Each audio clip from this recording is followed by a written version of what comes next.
बिस्मिल्लाहिर्रहमानिर्रहीम। अस्सलाम वालेकुम। कल की वीडियो लेक्चर में हमने टेंसेस का टॉपिक स्टार्ट किया था और इसको जानने की कोशिश की थी। तो क्या आपको याद है मैंने आपको क्या बताया था, टेंसेस क्या होते हैं? बिल्कुल ठीक आपने बताया। टेंसेस के बारे में मैंने आपको ये बताया था कि किसी भी ख़ास किस्म के टाइम में किए जाने वाले जितने भी काम हैं उनको हम टेंसेस कहते हैं। ठीक है। अब टाइम का मैंने आपको बताया था कि 3 तरह का होता है। एक होता है प्रेजेंट, एक होता है पास्ट, एक होता है फ्यूचर। प्रेजेंट वो टाइम है जो अभी हम गुजार रहे हैं, पास्ट वो हमारा टाइम है जो गुज़र चुका हुआ है, और फ्यूचर वो टाइम है जिसके बारे में हम प्लानिंग करते हैं। तो इन 3 तरह के टाइमिंग में किए जाने वाले कामों को इंग्लिश ग्रामर में टेंसेस कहते हैं। अब इस टेंसेस के साथ मैंने इंडेफिनेट लिखा है, तो इसकी ख़ास वजह है कल हमने प्रेजेंट इंडेफिनेट को जानने की कोशिश की थी। अच्छा, प्रेजेंट इंडेफिनेट को दोबारा से एक्सप्लेन करने से पहले आप मुझे ये बताएं, मैंने आपको कल बताया था कि टोटल टेंसेस कितने हैं। यानी ये तो 3 तरह के टाइम हो गए जिसमें काम हुआ, एक प्रेजेंट है, एक पास्ट है, एक फ्यूचर है। अब मैंने आपको ये बताया था कि प्रेजेंट, पास्ट और फ्यूचर में भी इसकी मज़ीद आगे 4 टाइप्स होती हैं जिसमें हमने ख़ास तरह का काम करना होता है। यानी हमारे टोटल काम करने की जो अंदाज़ हैं वो 12 तरीके के होते हैं। 12 तरीके का फिर क्या मतलब हो गया कि टेंसेस टोटल कितने हैं? 12 हैं। 12 कैसे? 4 प्रेजेंट के टेंस हैं, 4 ही पास्ट के टेंस हैं और 4 ही फ्यूचर के टेंस हैं। तो टोटल टेंसेस हो गए 12, जिसमें से कल हमने इंडेफिनेट, प्रेजेंट इंडेफिनेट को थोड़ा सा अंडरस्टैंड करने की कोशिश की थी। अब मुझे आप में से कौन बताएगा कि इंडेफिनेट का मैंने आपको क्या मीनिंग बताया था? बिल्कुल ठीक कहा आपने। इंडेफिनेट के बारे में मैंने आपको ये बताया था कि इंडेफिनेट चाहे वो प्रेजेंट हो, चाहे वो पास्ट हो, चाहे वो फ्यूचर हो, ये उस तरह के टेंसेस होते हैं कि जिसमें हमें काम की एक्चुअल नोयत, एक्चुअल कंडीशन का एग्जैक्टली आइडिया नहीं होता, एग्जैक्टली हमें पता नहीं होता कि काम चल रहा है या काम हमारा पूरा हो चुका है। ठीक है। फॉर एग्ज़ाम्पल देखिए, मैंने यहाँ एग्जाम्पल लिखी है, ही गोज़ टू स्कूल। वो स्कूल जाता है। क्या वो अभी भी जा रहा है या वो उसने जाना बंद कर दिया है? तो हमें काम की एक्चुअल नोयत का एग्जैक्टली पता नहीं चलता, वो सुबह जाता है या वो शाम को जाता है। तो मतलब ये तो पता होता है कि वो रूटीन का कोई काम कर रहा है, लेकिन उसकी एग्जैक्ट कंडीशन, उसकी एग्जैक्ट नोयत का नहीं पता चलता कि काम चल रहा है या पूरा हो चुका है। तो ऐसे टेंसेस को हम क्या कहते हैं? इंडेफिनेट टेंस कहते हैं। और इसमें हम इंडेफिनेट टेंसेस में हमने क्या बताना है? अपनी रूटीन को हमने बताना है या अपनी आदतों के बारे में हम बताते हैं। जब आपके सामने कोई भी उर्दू के ऐसे सेंटेंसेस आएँ जिसमें आपको लग रहा हो कि इसमें अपनी रूटीन के बारे में या किसी भी इंसान की रूटीन के बारे में बात की जा रही है, या उसकी हैबिट्स के बारे में बात की जा रही है, या उसके स्केड्यूल के बारे में बात की जा रही है, तो आपने फ़ौरन से समझ जाना है कि वो इंडेफिनेट के सेंटेंसेस हैं। क्लियर हो गया? अच्छा, अब मैंने यहाँ पे लिखा हुआ है फॉर्मूला। फॉर्मूला इसलिए कि कल हमने जब प्रेजेंट इंडेफिनेट, अच्छा प्रेजेंट इंडेफिनेट के साथ आज मैंने सिंपल लिखा है, पास्ट के साथ भी फ्यूचर के साथ भी। तो इसलिए लिखा है कि प्रेजेंट, पास्ट और फ्यूचर इंडेफिनेट्स को सिंपल प्रेजेंट, सिंपल पास्ट और सिंपल फ्यूचर टेंस भी कहते हैं। ठीक हो गया? अच्छा, प्रेजेंट इंडेफिनेट का मैंने आपको फॉर्मूला बताया था कि एक तो इसमें हम अपनी रूटीन के बारे में जानते हैं, दूसरा हमारी हैबिट्स के बारे में इसमें बात होती है, तीसरा हमारे स्केड्यूल के बारे में बात होती है। तो इसको बनाने का एक ख़ास फार्मूला होता है, वो ये है कि सब्जेक्ट प्लस वर्ब की first form plus object. Subject क्या होता है कि जब भी हमने इसका सेंटेंस बनाना है तो सबसे पहले काम करने वाले को हमने लिखना है, उसके फ़ौरन बाद हमने वर्ब की फर्स्ट फॉर्म लगानी है प्रेजेंट इंडेफिनेट में, और उसके बाद हमने ऑब्जेक्ट लगा देना है, यानी जिस चीज़ पर काम हो रहा हो। और एक और चीज़ मैंने आपको बताई थी कि ज़रूरी नहीं है कि सारे जुमलों में सब्जेक्ट भी हो, वर्ब भी हो, ऑब्जेक्ट भी हो। बहुत से सेंटेंसेस आपको टेंसेस में ऐसे मिलेंगे जिसमें ऑब्जेक्ट नहीं भी हो सकता, यानी हमारा सेंटेंस सब्जेक्ट और वर्ब लगाने से भी मुकम्मल हो जाता है। फॉर एग्ज़ाम्पल, वो बातें करते हैं, तो इसकी इंग्लिश के वो काम करने वाले हैं ना, तो वो की इंग्लिश हो जाएगी दे बातें करते हैं। जुमले के एंड से हमें पता चल रहा है कि ज़्यादा लोग हैं, तो वो की इंग्लिश हो जाएगी दे, और बातें करने यानी हमारा काम क्या हो रहा है? बातें करने का हो रहा है, तो इसकी इंग्लिश होती है टॉक, दे टॉक।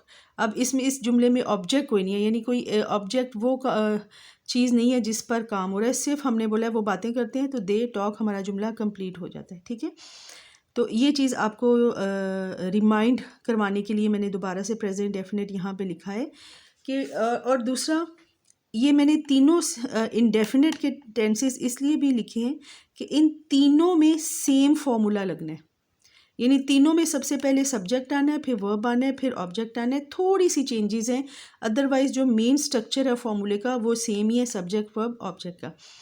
तो फिर से बता दूं कि प्रेजेंट डेफिनेट जो कल हमने पढ़ा था, इसमें हमने ये पढ़ा था कि इसको बनाने का स्ट्रक्चर ये है कि इसमें सबसे पहले हमने सब्जेक्ट लगाना है, फिर वर्ब की फर्स्ट फॉर्म लगानी है, फिर ऑब्जेक्ट लगाना है। और प्रेजेंट इंडेफिनेट में यानी जब मौजूदा दौर में हम अपनी रूटीन के बारे में या आदतों के बारे में या अपने स्केड्यूल के बारे में बात करेंगे या बताएंगे, तो उसमें अगर काम करने वाला यानी सब्जेक्ट जो है काम करने वाला एक बंदा हो, ही हो सकता है, शी हो सकता है, इट हो सकता है, या ही शी इट की जगह कोई नाम हो सकता है, यानी ही की जगह अली हो सकता है, शी की जगह सारा हो सकता है, कोई एनिमल हो सकता है, कोई सिटी हो सकता है। तो हमने वर्ब की जब ये काम करने वाला यानी सब्जेक्ट जब एक बंदा होगा तो फिर हमने वर्ब की फर्स्ट फॉर्म के साथ एस और ई एस को ऐड कर देना है, यानी एस और ई एस का हमने वर्ब की फर्स्ट फॉर्म के साथ इजाफा कर देना है। किस सूरत में? उस सूरत में जब काम करने वाला यानी सब्जेक्ट एक होगा। और फिर इसका जब हम मनफी जुमले बनाएंगे, जब हम इसके नेगेटिव बनाएंगे, तो फिर हमने वहाँ पे डू और डज़ यानी डू नॉट और डज़ नॉट का इस्तेमाल करना है। और जब हम इसके सवालिया जुमले बनाएंगे तो फिर डू और डज़ को हम जुमले के शुरू में ले आएंगे। जैसे ये देखें, ही गोज़ टू स्कूल। अब ये मैंने गो फर्स्ट फॉर्म है ना, जाना, यानी ही गोज़ टू स्कूल, वो स्कूल जाता है। अब सब्जेक्ट इसमें काम करने वाला कौन है? वो है। काम क्या कर रहा है? जाने का। किधर जा रहा है? ऑब्जेक्ट क्या हो गया? स्कूल जा रहा है। तो ही चूंकि काम करने वाला एक बंदा है तो वर्ब की फर्स्ट फॉर्म मेन तो होती है गो, लेकिन एक बंदा है तो हमने इसके साथ ई एस लगा दिया, तो फिर क्या बन गया? He goes to school. अच्छा, अब ये देखें, आई है, he she it singular noun के अलावा I, you, we, they, their, them कुछ भी आ जाए प्रेजेंट डेफिनेट में तो हमने उसके साथ सिर्फ वर्ब की फर्स्ट फॉर्म लगानी है, कोई एस और ई एस का इजाफा नहीं करना। और हम जब इसका नेगेटिव बनाएंगे तो फिर हमने कहा कि हम डू और डज़ लगाएंगे, तो फिर हम यहाँ पे क्या लगाएंगे? ही, शी, इट, ये same cheese, he, she, it, या कोई एक काम करने वाले बंदा का एक्चुअली नाम हो तो फिर हमने उसका मनफी जुमला बनाने के लिए, उसका नेगेटिव जुमला बनाने के लिए ही के बाद या शी के बाद या नाम के बाद क्या लगा देना है? Does not. He does not. फिर क्या होगा? फिर ये गोज़ का ई एस ख़त्म हो जाएगा। क्यों ख़त्म हो जाएगा? क्योंकि ये गोज़ का ई एस फिर ये डज़ के साथ चला गया, तो क्या हो जाएगा? He does not go to school, यानी जब डज़ नॉट आ गया तो फिर यहाँ से गोज़ का ई एस हमने ख़त्म कर दिया, और फिर वो हम क्या सेंटेंस बनाएंगे? He does not go to school, वो स्कूल नहीं जाता है। और इसी तरह ही, शी, इट के अलावा अगर आई, वो, यू, दे, देयर, देम के साथ हमने प्रेजेंट डेफिनेट में मनफी जुमला बनाना हो, नहीं वाला जुमला बनाना हो, तो फिर हम क्या उसके साथ लगाते हैं? डू नॉट लगाते हैं। I do not go to school, ये तो ऑलरेडी गो है क्योंकि I, you, we, they, their, them के साथ हमने अभी पढ़ा कि प्रेजेंट डेफिनेट में हमने वर्ब की फर्स्ट फॉर्म के साथ इनके साथ एस और ई एस नहीं लगाना। किसके साथ लगाना है? He, she, it, they, he, she, it singular noun के साथ हम वर्ब की फर्स्ट फॉर्म के साथ मुस्बत जुमले में गो या कोई भी वर्ब हो उसके साथ एस और ई एस का इजाफा करेंगे। और अगर हमने नहीं वाला जुमला बनाना है, मनफी जुमला बनाना है, तो फिर हम उनके साथ डज़ नॉट लगाएंगे, और I, you, they, their, them, we के साथ हम डू नॉट लगाएंगे। ठीक हो गया? अच्छा, अब हमने इसी तरह पढ़ा है कि अगर हमने इनका सवालिया जुमला बनाना है अगर, तो फिर हम क्या करेंगे? ये डू और डज़ को जुमले के बाय ले आएंगे, यानी ये ही एक है काम करने वाला, तो ये हो जाएगा does he go to school, और I, you, we, they, their सब के साथ हम क्या लगाएंगे? डू लगाएंगे, तो ये हो जाएगा do I go to school. और इसका मनफी बनाना हो तो does he not go to school और do I not go to school. ये अभी आगे जो है वो मैं आपको मज़ीद इसको एक्सप्लेन करती हूँ। आई होप आपको ये जो कल वाला लेक्चर था उसकी दोबारा से जो मैंने अभी उसको रिकॉल करवाया है तो आपका कॉन्सेप्ट अब बहुत अच्छा क्लियर हो चुका होगा। अब बात करते हैं पास्ट इंडेफिनेट की या सिंपल पास्ट की। अब यहाँ पे भी देखें क्या फॉर्मूला था? Subject verb object. इधर भी है सब्जेक्ट वर्ब ऑब्जेक्ट, थोड़ा सा चेंज किधर है, ज़रा गौर से देखें, बिल्कुल ठीक पहचाना आपने। सब्जेक्ट वर्ब ऑब्जेक्ट में वर्ब की हमने प्रेजेंट डेफिनेट में क्या बोला था, फर्स्ट फॉर्म लगानी है। लेकिन पास्ट में चाहे वो ही शी इट है या आई यू वी दे देम या प्लूरल है या सिंगुलर नाउन है, सबके साथ हमने वर्ब की सेकंड फॉर्म लगानी है। यानी इसमें किसी के साथ हमने ये नहीं करना कि वर्ब की फर्स्ट फॉर्म के साथ एस और एस लगाना है, नो। पास्ट इंडेफिनेट में हमने इन सब के साथ वर्ब की क्या लगानी है, सिंपली सेकंड फॉर्म लगानी है और उसके बाद ऑब्जेक्ट लगा देना। देखिए फॉर्मूला सेम है ना, सब्जेक्ट वर्ब ऑब्जेक्ट, सिर्फ वर्ब की फर्स्ट फॉर्म, और यहाँ सब्जेक्ट वर्ब ऑब्जेक्ट और वर्ब की सेकंड फॉर्म। प्रेजेंट डेफिनेट या सिंपल प्रेजेंट में हमने कहा था जब हम इसके सवालिया या नहीं वाले जुमले बनाते हैं तो हम डज़ और डू का इस्तेमाल करते हैं या डज़ नॉट डू नॉट का इस्तेमाल करते हैं। लेकिन पास्ट में क्या करेंगे, हमने इन सब के साथ सिर्फ डिड का इस्तेमाल करना है, ठीक है।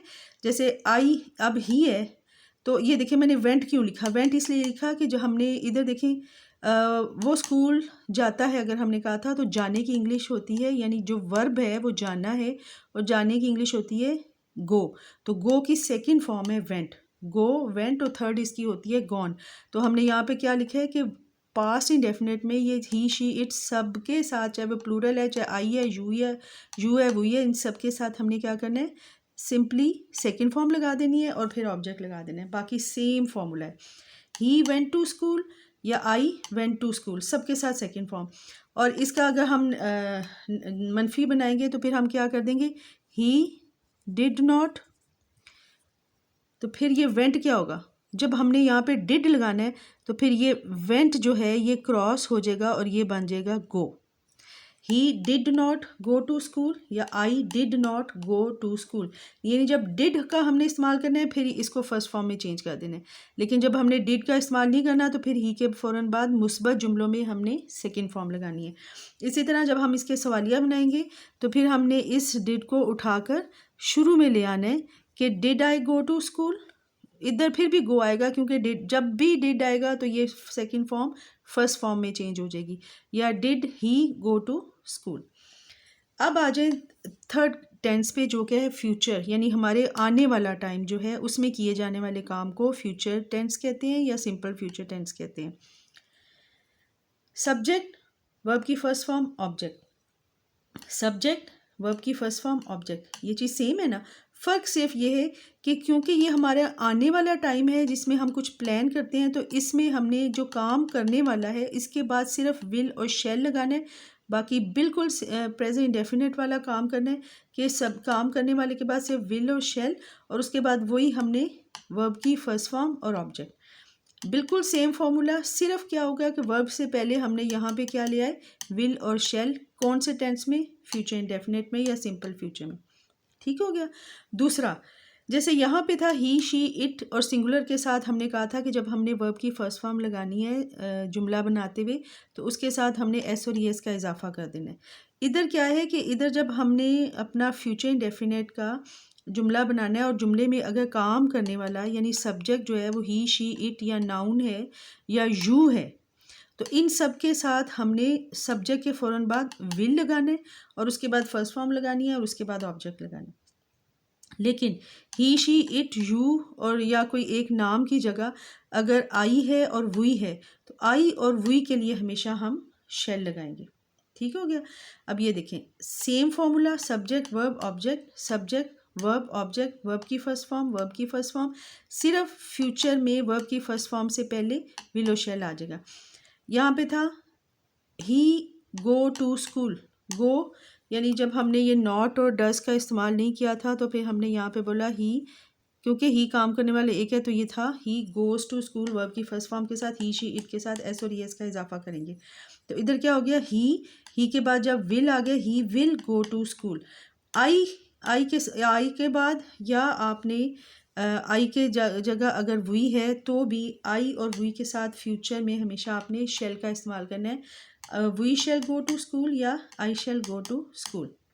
तो उम्मीद है आपको फॉर्मूला समझ आ गया होगा इनडेफिनेट टेंस का, यानी ऐसे काम, ऐसे टाइम में किए जाने वाले काम जिसमें हम अपनी रूटीन के बारे में ज़िक्र करते हैं, जिसमें हम अपनी हैबिट्स के बारे में, आदतों के बारे में ज़िक्र करते हैं, तो उसको इंग्लिश में ट्रांसलेट करने का फार्मूला है subject verb object, subject verb object, subject verb object. फ़र्क सिर्फ कि प्रेजेंट में वर्ब की फ़र्स्ट फॉर्म लगनी है, पास्ट में वर्ब की सेकंड फॉर्म लगनी है, और फ्यूचर में वर्ब की फ़र्स्ट फॉर्म के से पहले सिर्फ विल और शैल आ जाना है। और इधर हमने जब मनफी जुमले बनाने हैं, यानी नहीं वाले जुमले बनाने हैं या सवालिया जुमले बनाने हैं, तो डू और डज़ का इस्तेमाल करना है। डू का इस्तेमाल होगा I, we, you, they, their, them plural के साथ, और डज़ का इस्तेमाल होगा ही, शी, इट और सिंगुलर नाउन के साथ। जबकि पास्ट में हमने सारे he, she, it, they, their, them, you, plural जो कुछ भी हैं, एक्चुअल नाम भी हैं, तो हमने उन सब के साथ डिड का इस्तेमाल करना है। और फ्यूचर में हमने क्या करना है, हमने विल और शेल के साथ नॉट लगा देना है, तो हमारे नहीं वाले जुमले बन जाएंगे, जैसे he will not go to school. और फिर इस विल और शेल को जब हम सेंटेंस से पहले ले आएँ, तो फिर वो हमारे सवालिया जुमले बन जाएंगे। Will he go to school या shall he go to school, तो फिर विल और शेल हमारा क्या का काम देंगे। आई होप आपको ये चीज़ समझ आ गई होगी। इसको मज़ीद थोड़ा सा अब हम अपनी इस टेबल से समझने की कोशिश करते हैं, ताकि हमारा कॉन्सेप्ट और अच्छे से क्लियर हो जाए। प्रेजेंट डेफिनेट, रूटीन और आदतों के बारे में, ठीक है। फॉर्मूला क्या है, सब्जेक्ट वर्ब ऑब्जेक्ट। ये आपने फार्मूला इंडेफिनेट टेंसेस का याद रखना है। तीनों इंडेफिनेट टेंसेस में मेन फार्मूला है सब्जेक्ट वर्ब ऑब्जेक्ट। अब प्रेजेंट है तो वर्ब की फर्स्ट फॉर्म लगेगी, पास्ट में यहाँ वर्ब की सेकंड फॉर्म हो जाएगी, और फ्यूचर में वर्ब की फर्स्ट फॉर्म से पहले विल और शैल लगेगा, ठीक है। अच्छा, अब ये जो इंडेफिनेट में भी जुमले चार तरह के होते हैं। एक पॉजिटिव होते हैं, एक उसके मनफी जुमले होते हैं, एक सवाल बनाते हैं हम, और एक सवाल में भी हम नहीं का जब जिक्र करते हैं। तो ये चार तरह की चीज़ों में हमने ये चीज़ें कैसे इस्तेमाल करनी है। सब्जेक्ट काम करने वाला, वर्ब काम है, ठीक है। देखिए वो लिखता है, अब इस जुमले में ऑब्जेक्ट कोई नहीं है, लेकिन जुमला हमारा कंप्लीट है। वो लिखता है ही राइट्स। अब राइट वर्ब की फॉर्म तो राइट है, राइट, रोट, रिटन, लेकिन एस मैंने क्यों लगा दिया था, राइट्स क्यों बना दिया, क्योंकि काम करने वाला एक बंदा है। तो हमने कहा था जब प्रेजेंट डेफिनेट में काम करने वाला एक बंदा होगा, तो हमने वर्ब की फर्स्ट फॉर्म के साथ SEIS का एडिशन कर देना है। मैं लिखता हूँ, अब आई आ गया, तो आई के साथ हमने कहा था SES नहीं ऐड करने, तो फिर क्या होगा, वो लिखता है ही राइट्स, मैं लिखता हूँ आई राइट। इसका मनफी क्या हो जाएगा, वो नहीं लिखता है, तो क्या हो जाएगा, ही जब काम करने वाला एक है, तो फिर हमने कहा था प्रेजेंट डेफिनेट में काम करने वाला एक हो, तो फिर हम किसका इस्तेमाल करते हैं, डज नॉट का। वो नहीं लिखता है, नहीं की इंग्लिश होगी डज नॉट। प्रेजेंट डेफिनेट में ही डज नॉट राइट, मैं नहीं लिखता हूँ या मैं लिखता नहीं हूँ, आई डू नॉट राइट। ही के साथ डज नॉट, आई के साथ डू नॉट, यू के साथ भी डू नॉट, वी के साथ भी डू नॉट। प्लूरल हो, दो बंदे हो तो डू नॉट, इधर एक बंदे का नाम हो तो डज नॉट। अब इसके क्वेश्चन सेंटेंसेस बनाने हो, तो क्या वो लिखता है, डज को और डू को हम बाय ले आएंगे। ही डज ही राइट्स, क्या वो लिखता है, तो क्या हो जाएगा, डज बाहर आ जाएगा, डज ही राइट। अच्छा, अब जब डज आ गया, तो डज के साथ यहाँ पे देखिए वो नहीं लिखता है, ही डज नॉट राइट्स नहीं मैंने लिखा। अब इसका ES डज के साथ आ गया, जब ES इधर आ गया, तो फिर ये यहाँ पे नेगेटिव सेंटेंसेस में सिर्फ फिर वर्ब की फर्स्ट फॉर्म लगाएंगे। नहीं वाले में डज आ गया, तो फिर S और ES नहीं लगाना। सवालिया में भी डज के साथ ES लगा हुआ है, तो यहाँ पे हम सिर्फ राइट लिखेंगे, राइट्स नहीं लिखेंगे, चाहे काम करने वाला एक ही बंदा है। क्या वो लिखता है, डज ही राइट। क्या मैं लिखता हूँ, डू आई राइट। डज किसके साथ लगेगा, ही, शी, इट या एक बंदे के साथ। डू किसके साथ लगेगा, आई के साथ, यू के साथ, वी के साथ, दे के साथ, देयर के साथ, देम के साथ, या ज़्यादा बंदे हैं। ये अब चीज़ आई होप आपको कभी नहीं भूलेगी। अच्छा जी, अब मनफी सवालिया जुमले कौन से होते हैं, यानी ऐसे जुमले जिसमें हम सवाल भी कर रहे हैं और नहीं का भी जिक्र कर रहे हैं, तो वो ये है, क्या वो नहीं लिखता है, डज ही, और उसके बाद हम नॉट लगाएंगे, does he not right. Rights नहीं लिखा मैंने, क्योंकि डज के साथ ES आ गया। क्या मैं नहीं लिखता हूँ, डू आई नॉट राइट। तो ये अब आपको, मुझे उम्मीद है कि प्रेजेंट डेफिनेट अच्छी तरह से समझ आ गया होगा। इंडेफिनेट फिर बता दूँ, ऐसे जुमले जिसमें हम अपनी रूटीन और आदतों के बारे में बताते हैं। और एंड में दोबारा रिकॉल कर लें कि प्रेजेंट इंडेफिनेट में, यानी मौजूदा टाइम में जो हम अपनी रूटीन और आदतें बताते हैं, उसमें जब हम एक काम करने वाला बंदे के बारे में जुमले में जिक्र करें हैं, तो डज नॉट का इस्तेमाल करेंगे। और अगर मुस्बत जुमले हैं तो एस और एस का इसके साथ इजाफा करेंगे, और अगर I you we they their them plural है तो फिर हम डू नॉट का इजाफा करेंगे और उसके साथ जस्ट वर्ब की फर्स्ट फॉर्म लगाएंगे। ये हो गया हमारा प्रेजेंट इंडेफिनिट। अब समझ लेते हैं पास्ट इंडेफिनिट। फॉर्मूला नज़र आ रहा है आपको? एग्जैक्टली वही सेम है, subject verb object. Present definite में क्या था, यहाँ पे वर्ब की मैंने 1 लिखा था यानी वर्ब की फर्स्ट फॉर्म, यहाँ पे 2 लिखा है तो इट मीन्स के वर्ब की सेकंड फॉर्म। वही मुस्बत जुमले, मनफी जुमले, सवालिया जुमले, मनफी सवालिया जुमले। उसने लिखा, उधर हमने कहा था वो लिखता है, एंड में क्या था, ता है, ते हैं, ती हैं। कल के इंडेफिनेट के टेंस हमने पढ़े थे कि उर्दू का जुमला अगर लिखा हो तो उसकी पहचान ये होती है कि जुमले के आखिर में ता है, ती है, ते है आता है। लेकिन ये मैंने साथ ही आपको कहा था कि हमेशा 100% केसेस में ऐसा नहीं होता, लेकिन एक टिप है देने के लिए कि अगर ऐसे ता है, ती है, ते है आए, जो अभी लास्ट हमने पढ़ा, तो वो प्रेजेंट इंडेफिनिट होगा। इसकी पहचान क्या है पास्ट इंडेफिनिट की? पास्ट इंडेफिनिट की पहचान ये है कि इसकी जब उर्दू में लाइन लिखी हो, वो या ये देखिए मैंने ये ग्रीन में जो किया हुआ है, अलिफ छोटी ये, अलिफ छोटी ये, या अगर बड़ी ये आखिर में आ जाए तो वो पास्ट इंडेफिनिट के जुमले होंगे। यानी जब भी कोई उर्दू का जुमला अलिफ पे ख़त्म होगा, या बड़ी ये पे ख़त्म होगा, या छोटी ये पे ख़त्म होगा, तो वो कौन सा टेंस होगा? Past indefinite. ये इसकी एक पहचान है, एक टिप है, ठीक है। बताते इसमें भी क्या है, हम इंडेफिनिट में रूटीन और आदतें बताते हैं। अच्छा, उसने लिखा, ही रोट। रोट क्यों लिखा है? अगर यहाँ पे लिखता होता या लिखना होता तो फिर हम वर्ब की फर्स्ट फॉर्म लगाते। लिखा यानी अलीफ छोटी है, बड़ी है पे अगर हमारा जुमला ख़त्म होगा तो वहाँ पे हमने कौन सी फॉर्म लगानी है? वर्ब की सेकंड फॉर्म लगानी है। तो इसलिए उस जब हमने प्रेजेंट में पढ़ा था तो हमने कहा था वो लिखता है, ही राइट्स, ठीक है, फर्स्ट फॉर्म लगाई थी, और एक था तो एस लगा दिया। लेकिन इधर लिखा यानी गुजरे हुए टाइम में काम हुआ है तो फिर हम वर्ब की सेकंड फॉर्म लगाएंगे सब के साथ। तो he wrote, write, wrote, written, ये 3 फॉर्म्स होती हैं लिखने की। वो गई, गई जाने की, गई की फर्स्ट फॉर्म है जाना, तो जाने की इंग्लिश होती है गो, गो की सेकंड फॉर्म होती है वेंट। तो वो गई, शी वेंट, हमारा जुमला कंप्लीट है। हर ही के साथ, शी के साथ, आई, यू, देयर, देम, सब के साथ हमने सेकंड फॉर्म लगानी है। अच्छा, अब इसके मनफी जुमले थे, मैंने आपको बताया था कि उसमें हम किसका इस्तेमाल करते हैं? डिड का इस्तेमाल करते हैं।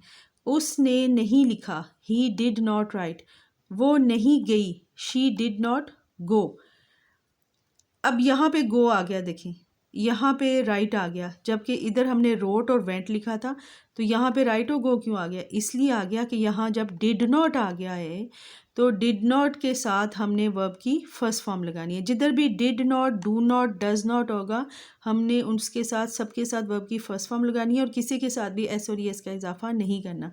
इसलिए अब यहाँ पे ये वर्ब की फर्स्ट फॉर्म हो जाएगी, सिर्फ मुस्बत जुमलों में सेकेंड फॉर्म, बाकी जुमलों में फर्स्ट फॉर्म। क्यों? इसलिए कि यहाँ पे डिड नॉट आ गए। तो उसने नहीं लिखा, ही डिड नॉट राइट। वो नहीं गई, शी डिड नॉट गो। क्या उसने लिखा? अब डिड बाहर आ जाएगा तो डिड का मतलब हो जाएगा क्या। डिड बाहर आ गया, डिड ही राइट। क्या वो गई? Did she go. क्या उसने नहीं लिखा? Did he not right. क्या वो नहीं गई? Did she not go. तो क्या इससे आपको समझ आई कि पास्ट इंडेफिनेट में बताना वही है हमारी आदतों के बारे में और हमारी हैबिट्स के बारे में। फ़र्क सिर्फ ये है कि जो फॉर्मूला है हमारा सब्जेक्ट वर्ब ऑब्जेक्ट है, यानी काम करने वाला पहले, फिर काम, और फिर जिस पे काम हुआ हो उसमें जो काम है उसकी हमने सेकंड फॉर्म लगानी है, ठीक है। सबके साथ हमने सेकंड फॉर्म लगानी है, जैसे go, went, gone, write, wrote, return, ठीक है। और इसमें हमने मनफी जुमलों में डिड नॉट का इस्तेमाल करना है, और जब सवालिया बनाने हैं तो डिड हमने सेंटेंस के बाहर ले आना है। ये हो गया था हमारा पास्ट इंडेफिनेट।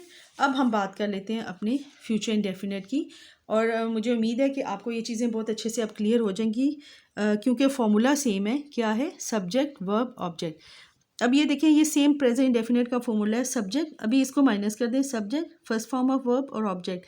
सिर्फ फ़र्क क्या है कि फ्यूचर यानी आने वाला टाइम जो है उसमें जब हमने काम करने हैं, यानी हम अपनी प्लानिंग कर रहे होते हैं आने वाले वक्त में, तो उसमें हमने वर्ब से पहले क्या लगा देना है? विल और शेल लगा देना है। और ये हमने विल और शेल कब लगाना है? यानी ही के साथ, शी के साथ, इट के साथ, या काम करने वाला एक बंदा है, या यू भी है, इन सब के साथ हमने विल लगाना है, शेल हमने सिर्फ आई के साथ और वी के साथ लगाना है। ठीक हो गया। अच्छा जी, मुस्बत जुमले, अब ये देखिए अगर हम विल ना लगाते तो फिर उधर हमने फर्स्ट फॉर्म लगाई थी ना प्रेजेंट इंडेफिनिट में, वो लिखता है, तो हमने कहा था ही राइट्स, ये देखें ही राइट्स सिर्फ क्या हो गया, वर्ब की फर्स्ट फॉर्म से पहले क्या आ गया, विल। क्यों हिज के साथ विल लगाया, क्योंकि ही है, ही हो, शी हो, इट हो, यू हो, दे, देयर, देम, सबके साथ हम क्या लगाएंगे, विल लगाएंगे। शेल किधर लगाना है, बिल्कुल आपको याद हो गया, आई और वी के साथ शेल लगाना है बस। अच्छा जी, अच्छा शेल ज़रूरी नहीं कि आई और ही के साथ अगर कभी आप जुमले में पढ़े ना कि शेल आया तो उसका मतलब है हम किसी चीज़ पर ज़ोर दे रहे हैं, तो फिर हमने ही शेल कहना है। आई के साथ अगर कभी विल लगाया, आई विल राइट, तो उसका मतलब है कि वो काम मेरे लिए लाजमी है, ज़रूरी है, हर हाल में करना ही है, तो फिर ये विल और शेल ऑपोजिट हो जाते हैं। वो लिखेगा ही विल राइट, वही सब्जेक्ट वर्ब ऑब्जेक्ट, वर्ब से पहले विल और शेल लगा देना है बस। मैं लिखूँगी आई शेल राइट, आई के साथ शेल फर्स्ट फॉर्म राइट। अब इसमें ऑब्जेक्ट नहीं है इन दोनों जुमलों में, वो नहीं लिखेगा। ही will not right, will not और शेल नॉट मनफी जुमलों में। मैं नहीं लिखूँगी आई शेल नॉट राइट, क्या वो लिखेगा विल, क्या वो लिखेगा, क्या होना था विल ही राइट, क्या मैं नहीं लिखूँगी शेल आई, यहाँ पे नहीं वाला मैंने रॉन्ग लिख दिया, क्या मैं लिखूँगी शेल आई राइट, क्या वो नहीं लिखेगा विल ही नॉट राइट, क्या मैं नहीं लिखूँगी शेल आई नॉट राइट। तो ये था हमारा फ्यूचर इंडेफिनेट। फ्यूचर इंडेफिनेट यानी वो उस टाइम के बारे में हमने बात की है जो अभी आने वाला है, जो अभी मौजूदा प्रेजेंट नहीं है, वो टाइम जिसके बारे में हम प्लानिंग करते हैं, और उसमें हम क्या लगाएंगे, विल और शेल का इस्तेमाल करेंगे और वर्ब की फर्स्ट फॉर्म लगाएंगे। विल और शेल किसके साथ होगा, विल होगा ही के साथ, शी के साथ, इट के साथ, यू के साथ, और चाहे वो प्लूरल नाउन हो या सिंगुलर नाउन हो, इन सब के साथ हमने विल लगाना है, और शेल हमने लगाना है आई के साथ और वी के साथ। तो ये तो थे हमारे प्रेजेंट और पास्ट और फ्यूचर इंडेफिनिट टेंसेस। उम्मीद है आपको अब इस इंडेफिनिट टेंसेस का कॉन्सेप्ट जो है वो कभी भी नहीं भूलेगा, और ना ही आप ट्रांसलेशन में किसी किस्म की गलती करोगे। अब इसको सम अप कर लेते हैं। Present indefinite, simple present, subject, first form of verb और ऑब्जेक्ट, ये फॉर्मूला है इसका। ही शी इट के साथ हमने जब सिर्फ पॉजिटिव सेंटेंसेस में एस और ई एस का इजाफा करना है, और नेगेटिव में डज नॉट, डू नॉट का इजाफा करना है। सवालिया बनाएंगे तो डू, डज, बाय ले आएंगे, और फिर हमने वर्ब की फर्स्ट फॉर्म के साथ जब सवालिया बनाना है या नेगेटिव बनाना है तो एस और ई एस का इजाफा नहीं करना। ही गोज़ टू पार्क, वो पार्क जाता है, ही गोज़ टू पार्क, एक काम करने वाला है, तो मुस्बत जुमलों में हमने वर्ब की फर्स्ट फॉर्म के साथ क्या लगा दिया, ई एस लगा दिया। अब वो पार्क नहीं जाता है, ही डज़ नॉट, अब गोज़ गो बन गया। क्यों गो बन गया, इसका ई एस किधर गया, यहाँ पे आ गया, he does not go to park. क्या वो पार्क जाता है, does he go to park, does बाय ले आएंगे। अगर अच्छा यहाँ ही की जगह आई भी हो सकता है, तो फिर होना था आई गो टू पार्क, आई के साथ गोज़ नहीं लगाना, यू के साथ गोज़ नहीं लगाना, you go to park, I go to park. सिर्फ ही शी इट और सिंगुलर नाउन के साथ एस और ई एस का इजाफा होगा। I do not go to, यानी आई होता तो फिर मैंने यहाँ पे डू नॉट करना था, यू होता तो यहाँ पे मैंने do not go to park, और do I go to park, अब यहाँ पे ही है तो इसलिए यहाँ पे does he go to park, या does he not go to park, या अगर आई होता तो do I not go to park. Simple present में, पास्ट में या पास्ट इंडेफिनिट में वही आदतों के बारे में बात होती है, रूटीन के बारे में बात होती है, बिल्कुल एग्जैक्टली सेम फार्मूला है, subject verb object, subject verb object से वर्ब की सेकंड फॉर्म, यहाँ पे वर्ब की फर्स्ट फॉर्म, और वर्ब की सेकंड फॉर्म भी उसके सिर्फ मुस्बत जुमलों में, बाकी सब में जब डिड नॉट आ जाएगा तो वर्ब की फॉर्म फर्स्ट में चेंज हो जाएगी। वो पार्क नहीं गया, गया यानी गाफ या अलिफ, गया अलिफ पे ख़त्म हुआ, वो पास्ट इंडेफिनिट है। ही वो पार्क गया, he went to park, go went gone, went go की सेकंड फॉर्म है। अच्छा वो पार्क नहीं गया, he did not go to park, अब वेंट जो है गो में वापस आ गया, फर्स्ट फॉर्म लग गई क्योंकि यहाँ पे डिड नॉट का इस्तेमाल हो गया। सवालिया बनाएंगे तो did he go to park, और सवालिया और मनफी होगा तो did he not go to park. अब इसी तरह फ्यूचर इंडेफिनिट या सिंपल फ्यूचर में बिल्कुल exactly same formula, subject verb object, subject verb object, यहाँ फर्स्ट फॉर्म पास में सेकंड फॉर्म, और इसमें भी फर्स्ट फॉर्म, सिर्फ फर्स्ट फॉर्म से पहले विल और शैल लगेगा। अब ये आई होप आपको फॉर्मूला कभी नहीं भूलेगा, यानी subject verb object first form, subject verb object second form, subject verb object verb से पहले विल और शैल। वो पार्क जाएगा, प्लानिंग हो रही है ना, जाएगा, he will go to park. वो पार्क नहीं जाएगा, he will not go to park. क्या वो पार्क जाएगा, will he go to park. वो क्या वो पार्क नहीं जाएगा, will he not go to park. तो ये थे हमारे आज के इंडेफिनेट सेंटेंसेस, और मुझे उम्मीद है कि आज के बाद इस वीडियो को गौर से देखने के बाद आपके इंडेफिनेट्स का टेंस का जो कॉन्सेप्ट है, इन तीनों का, प्रेजेंट का, पास्ट का, फ्यूचर का, वो कभी ख़राब नहीं होगा। आप चाहे स्पोकन इंग्लिश में बात कर रही हों, चाहे आप किसी भी किस्म के एग्ज़ाम दे रहे हो, तो इसमें आप मज़ीद कभी भी गलती नहीं करेंगे। तो कल इंशाल्लाह मिलते हैं कॉन्टीन्यूस सेंटेंसेस के साथ। अल्लाह हाफिज़।